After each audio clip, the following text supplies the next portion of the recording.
Sorry Rajani, మొన్న జరిగిన దానికి మేము ఇద్దరం చాలా బాధపడతాం. అవును రజని, ఐఎమ్ సారీ. మమ్మల్ని క్షమించు రజని. నువ్వు కొత్తగా వచ్చావని, ఏదో ఆట పట్టిద్దామని. ఇకపైన ఏ అమ్మాయితోనే ఇలా మిస్బిహేవ్ చేయం రజని. సరే పొండి. మొన్న జరిగిందంతా మర్చిపోయి మంచి ఫ్రెండ్స్గా ఉందాం రజని. మొన్న కొత్త ప్రిన్సిపల్ తీసుకున్న క్లాస్తో మాకు మొత్తం బుద్ధి వచ్చింది రజని. నిజం. సరే ఓకే. అయితే ఈరోజు సాయంత్రం నువ్వు గోల్కొండ హోటల్లో మేము ఇచ్చే పార్టీకి నువ్వు రావాలి. But one condition. ఆ పార్టీ ఏదో నేనే మీకు ఇస్తాను. మీలో ఇంత మార్పు నో వచ్చినందుకు. నో నో నో, ఆ పార్టీ మేమే ఇస్తాం. మరి శ్రీకృష్ణ వస్తున్నాడా? బలిదానివే, కృష్ణ లేకుండా పార్టీనా? రియల్లీ? వస్తున్నాడు. ఓకే, అయితే నేను వస్తాను. బాయ్. నిజంగా మనం రజనీని అర్థం చేసుకోలేకపోయావరా? నిజంగా చాలా మంచిది కదా.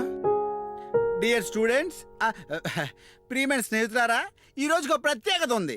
సునామీ పుట్టినరోజు, ప్రేమ పుట్టినరోజు, నేను వెంకటలక్ష్మి ప్రేమించుకున్న రోజు, త్వరలో మా పెళ్లి రోజు. ఇక తప్పలో స్టాప్ ఇట్. ఏంట్రా పెళ్లి గురించి చెప్తున్నా? ఇది క్లాస్ రూమ్ అనుకుంటున్నా, ఫంక్షన్ అనుకున్నావా? మీ పెళ్లి గురించి మాట్లాడుకుంటున్నా సార్. నా పెళ్లి గురించా? ఈ వయసులో నాకు పిల్లలు ఎవరిస్తారు? మీకెందుకు సార్? కొడుకు ఎక్కువ, చుట్టూ తక్కువ, మీరు లవ్ లో కింగ్. అవునరా, పెళ్లి కూతురు ఎవరు? సౌందర్య.